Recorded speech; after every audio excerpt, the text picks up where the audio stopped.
You tell yourself you're afraid of people, but that's not the truth. The truth is sharper, heavier, harder to admit. You're not afraid of people. You're afraid of pretending, afraid of putting on the mask again, afraid of faking smiles that don't belong to you, afraid of saying yes when every part of you screams no. Crowds don't terrify you. Performance does. It's not the presence of others that weighs on you. It's the absence of yourself. Nietzsche once said that most people live as actors, not individuals. And Jung might add, every mask you wear may win you acceptance, but it starves your soul. So maybe your fear isn't weakness. Maybe it's honesty. Maybe it's the refusal to keep betraying yourself just to belong. They tell you you're shy. They call you distant. They whisper that you're afraid of people, but here's the truth. You're not afraid of people. You're afraid of pretending. You're afraid of laughing when nothing's funny. You're afraid of smiling when your soul feels heavy. You're afraid of speaking words that aren't yours, just to keep the peace. Nietzsche once warned that the lie with a good conscience is the most poisonous of all. That's what pretending feels like. Poison. Carl Jung might say you've been living too long inside the persona, the mask that society rewards, while your real self waits in the shadows. You don't run from people because you hate them. You step away because performance exhausts you. And maybe you've mistaken that exhaustion for weakness, but listen carefully. What you're experiencing is not fear of people. It's the refusal to betray yourself with a life of endless acting. That isn't cowardice. That's clarity. Here's the danger. When others say you're afraid of people, you start to believe it. You wonder, am I broken? Am I socially anxious? Am I destined to live on the outside of life? But this isn't about fear of connection. It's about fear of dishonesty. Line erodes you. Every fake laugh chips a piece away. Every time you say yes while your heart screams no, you become invisible. Not because the world refuses to see you, but because you've stopped showing them who you really are. Jung said, loneliness does not come from having no people around you, but from being unable to communicate the things that seem important to you. That's the risk here. If you confuse your refusal to pretend with a fear of people, you'll spend your life misdiagnosing yourself. You'll call your honesty a sickness. You'll call your clarity a disorder. You'll call your depth a weakness. And in doing so, you'll abandon the very truth that makes you whole. The stakes couldn't be higher. Because if you don't face this, you won't just lose connection with others. You'll lose connection with yourself. Look around you. Notice the patterns. The workplace that demands endless positivity, even when you're breaking inside. The friends who only accept you when you're cheerful. The culture that worships noise, distraction, and the performance of happiness. This is what Nietzsche called herd morality. The unspoken rule of the tribe. Blend in, smile, agree, keep the show going. But Yuzo, you see through it. You notice how the laughter rings hollow. You sense how the chatter masks emptiness.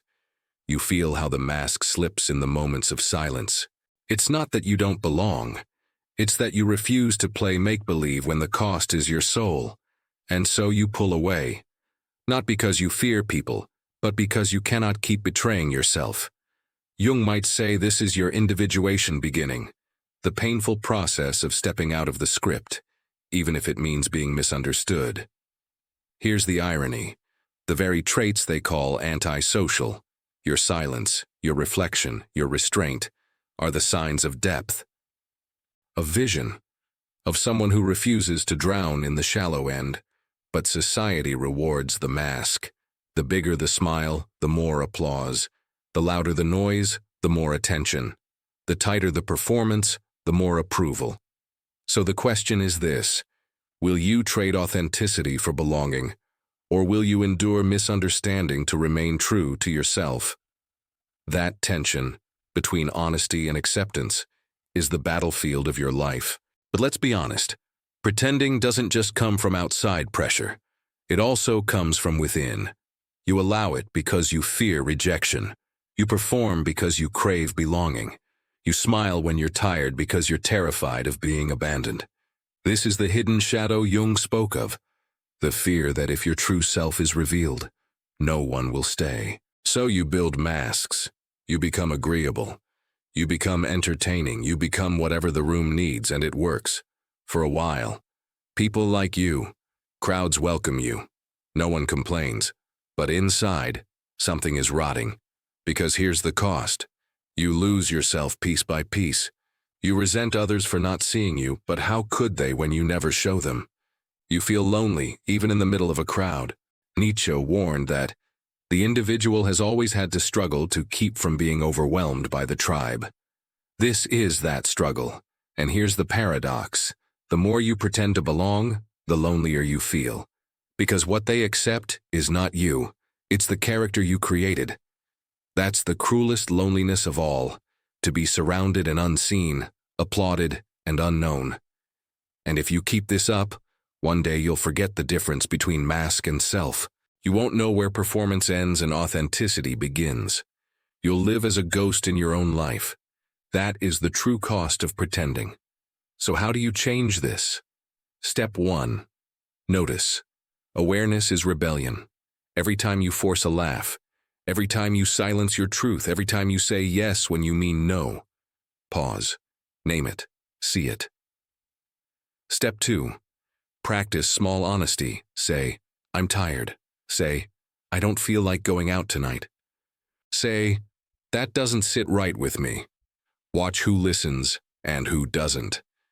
That simple act filters your world. Step 3.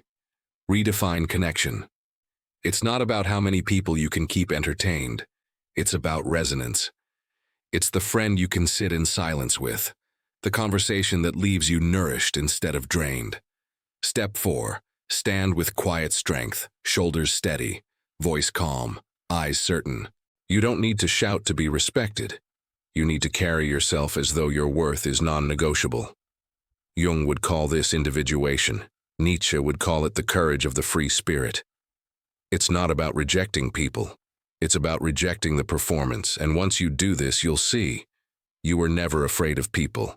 You were only afraid of losing yourself in the act. So remember this. You are not afraid of people. You are afraid of pretending. And that fear is not weakness. It's wisdom. It means you'd rather be misunderstood than false. It means you'd rather be alone than applauded for a mask. It means you value truth over performance. The world may never fully understand. But the few who matter, the ones who can sit with your honesty, they will. Because in the end, masks win applause. But only truth builds connection. And connection is what you've been searching for all along. So stop apologizing for your silence. Stop doubting your honesty. Stop mistaking your clarity for fear. You are not cold. You are not weak. You are not broken. You are simply done pretending. And that makes you free. If this spoke to you, don't let it end here. There are thousands of people who feel exactly like you, people exhausted by masks, people searching for depth, people craving truth. So join them. Join us. Subscribe to this channel if you're ready to live without pretending. Share this video with the one friend who sees through the noise. And in the comments, write 3 words. No more masks. Because when you say it, you claim it. And when enough of us claim it, we stop being lonely. We stop being ghosts, we start being real. And that's how change begins.